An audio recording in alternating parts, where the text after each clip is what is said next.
Assalamualaikum warahmatullahi wabarakatuh. Bapak hadirin jamaah majelis Masjid Jamiatul Khair. Malam hari ini kita membahas tauhid dan penerapannya. Tadi sudah diterangkan Pak Amir. Saya kira tauhid ini betul. Dan implementasinya sebenarnya ini banyak di dalam Al-Quran ini sudah. Terus seperti tadi yang sudah dijelaskan, iyyaka na'budu wa iyyaka nasta'in, itu pengakuan kita bahwa yang patut kita sembah dan tempatnya kita minta pertolongan kepada Allah semata-mata, tidak ada yang lain. Ada satu lagi dalam kehidupan kita sehari-hari itu ada ayat mengatakan, innallaha la yughayyiru ma biqaumin hatta yughayyiru ma bi anfusihim. Sesungguhnya Allah tidak akan merubah sesuatu atau seseorang atau hamba siapa saja kecuali dia akan merubah dirinya sendiri. Nah, ini keyakinan kita kepada Allah Subhanahu wa taala bahwa apa yang kita lakukan tidak akan merubah kalau bukan kita sendiri yang meyakini. Nah, itu barangkali secara singkat bahwa tauhid dan implementasinya dalam kehidupan kita sehari-hari. Terima kasih. Assalamualaikum warahmatullahi wabarakatuh. Assalamualaikum warahmatullahi wabarakatuh. Waalaikumsalam. Alhamdulillahirabbil alamin. Wassalatu wassalamu ala Rasulillah wa ala alihi wa ashabihi ajmain. Amma ba'd. Pertanyaan saya mungkin sedikit tentang tauhid. Judul materinya saya kira sangat menarik, yaitu tauhid dan implementasinya dalam kehidupan sehari-hari. Yang saya mau tanyakan, sebenarnya juga ini pertanyaan yang banyak muncul di masyarakat, bahwasanya kita ini mengaku masyarakat bertauhid, tapi kenapa dalam implementasi ke sehari-hari itu malah kita yang banyak korupsi, banyak kezaliman. Sementara di barat katanya yang kita mengatakan mereka tidak bertauhid, justru mereka dikenal dengan sebagai masyarakat yang jujur, tidak korupsi. Bahkan di negara Cina yang selalu kita mengatakan komunis, ya, yang nyata-nyata tidak bertauhid, kok kenapa tidak ada korupsi di sana? Artinya tingkat korupsi, tingkat kejahatan kok bisa minim. Sementara kita di negara yang kita mengaku kita bertauhid, justru kejahatan ini banyak sekali. Bahkan tiap hari bisa kita nonton berita kejahatan. Bahkan sangat mirisnya, orang yang paling bertauhid justru yang paling banyak korupsinya. Kan mereka ini yang harusnya paling mengerti konsep tauhid.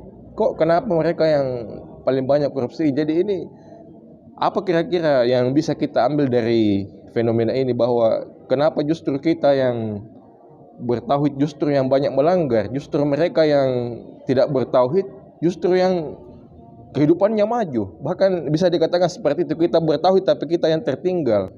Mereka yang tidak bertauhid justru kehidupannya maju, bahkan sampai ke bulan.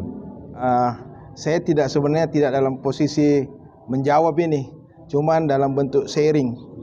Jadi tadi saya paparkan bahwa kita bertauhid harus secara komprehensif. Di dalam Al-Quran sudah jelas ada 3 jenis tauhid. Nah, dengan contoh tadi, kenapa contohnya ini sangat fenomenal, bahwa di sana banyak korupsi. Nah, menurut saya mereka di sana hanya bertauhid secara uluhiyah.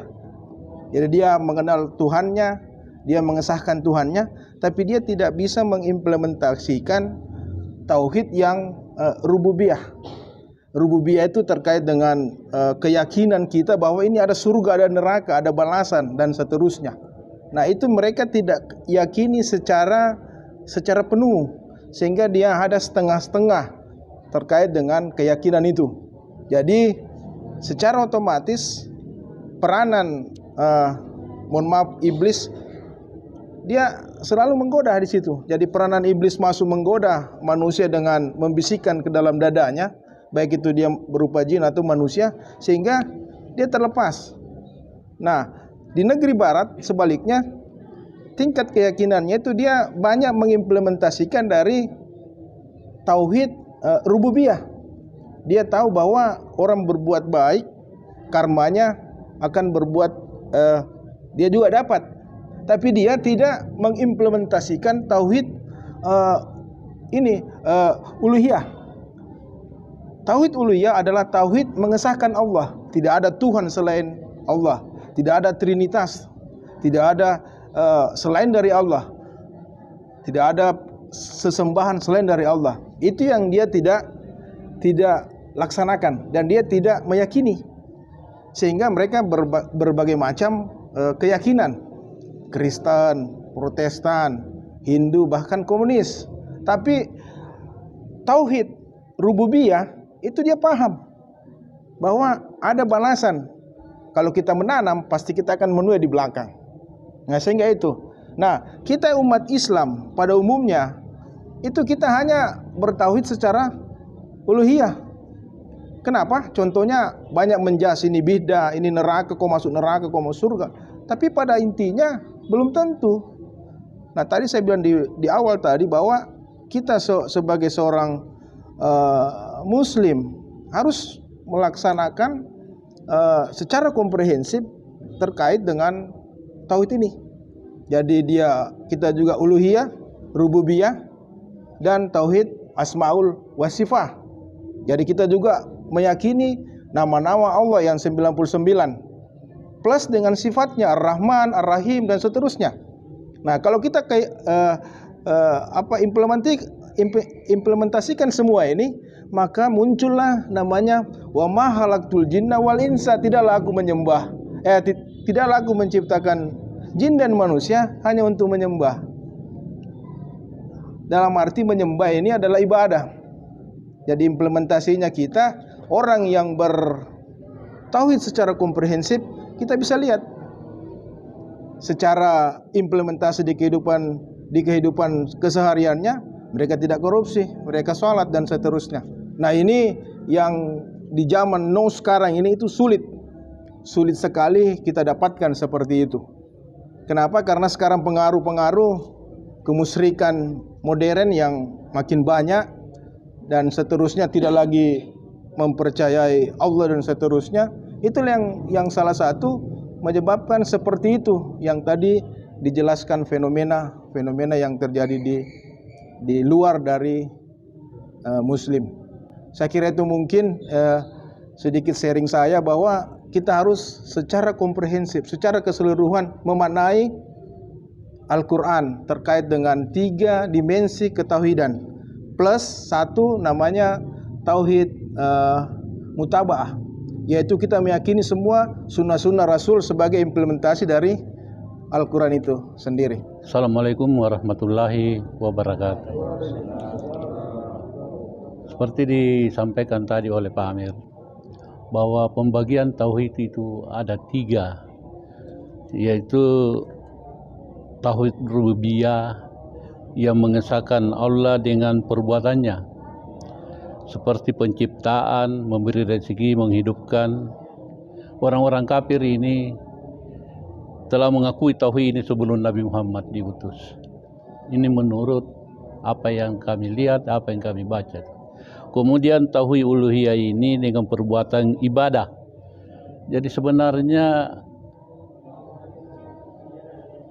perbuatan ibadah, sedekah, untuk tujuan tauhid uluhiyah inilah para rasul diutus ke dunia. Ya, jadi dengan tauhid uluhiyah ini para rasul diutus dan kitab-kitabnya diturunkan. Ini. Kemudian kalau asma wa sifat, yaitu dengan menetapkan apa yang telah ditetapkan oleh Allah dengan Rasulnya berupa nama yang indah.